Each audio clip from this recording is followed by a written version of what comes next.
Maria Carlotto. Guardem esse nome. Eu ouvi recentemente uma análise dela.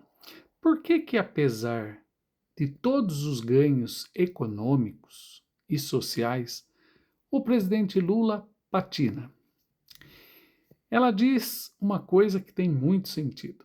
Ela diz assim: no Lula 1 e 2, ele trouxe a novidade, a expansão da universidade pública, os projetos de habitação, a política de valorização do salário mínimo, tudo isso trouxe a novidade e a novidade boa da inclusão.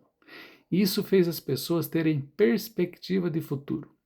Muitas vezes uma pessoa, para analisar um governo, ela não analisa apenas o presente.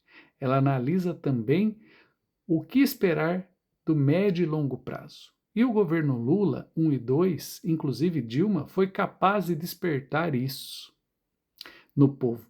Um povo que sempre foi muito sofrido, que, vamos falar a verdade, o Brasil que sempre foi um país muito patrimonialista, em que o pobre sempre ficou em último lugar. E o Lula trouxe o conceito do pobre no orçamento. Muito bem. Só que o Lula 3, quando já tem mais de uma década passada e volta, aí tem essa questão. Vinha de um desgoverno, um governo ruim de Temer, de destruição dos direitos sociais, da rede de proteção social, né, do estado de bem-estar social, e vem do Bolsonaro da destruição total. Vem o Lula 3. O Lula 3 ele vai fazer o quê? Um resgate de tudo aquilo que tinha no Lula 1 e 2, só que com uma diferença. O orçamento já está sequestrado pelo Congresso, devido a governos fracos, como o de Temer, e péssimo, como o de Bolsonaro. E aí, o que acontece? A população sente muito pouco. Quer dizer, isso tudo que o Lula 3 oferece já existia. Mas aí está o pulo do gato.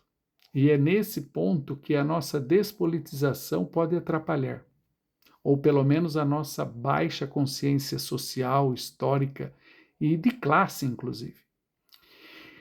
Esse pouco que o Lula 3 está trazendo, e de fato é muito pouco, pode ser insuficiente para convencer as pessoas de que voltar para o bolsonarismo é ainda pior. Voltar para o neoliberalismo é muito pior. Só que aí nós temos uma questão. Como é que um governo progressista pode oferecer muito mais do que isso, se na hora que nós vamos votar a gente elege políticos neoliberais? O próprio trabalhador elege deputados e senadores que são pró-capital, que são contra o trabalhador. Na verdade, eles são contra o trabalhador, contra os direitos sociais, contra os direitos trabalhistas, contra a inclusão social, contra o estado de bem-estar social. Não à toa que, recentemente, Armínio Fraga, por exemplo, qual era a grande solução que ele achou para a economia? Congelar o salário mínimo por 5 anos. Quer dizer, se o que o governo Lula dá é muito pouco, dar a inflação e mais 2,5 é pouco, representa 20, 30 reais, o outro não quer dar os 20, 30 e nem a inflação. Então, veja bem, caros trabalhadores, nós estamos diante de dois modelos. Um que quer incluir, ainda que seja pouco, ainda que seja pouco do ponto de vista das perspectivas de futuro. Mas, por outro lado, nós temos um outro que quer destruir tudo. Olha o nosso vizinho Milei. Trabalhar 12 horas sem direito a hora extra. Trabalhar 6 por 1. Aposentar com 70 anos. É isso que os neoliberais querem defender. E nessa ânsia de você tomar a decisão de que, já que está dando pouco, então vamos para qualquer um, pode piorar.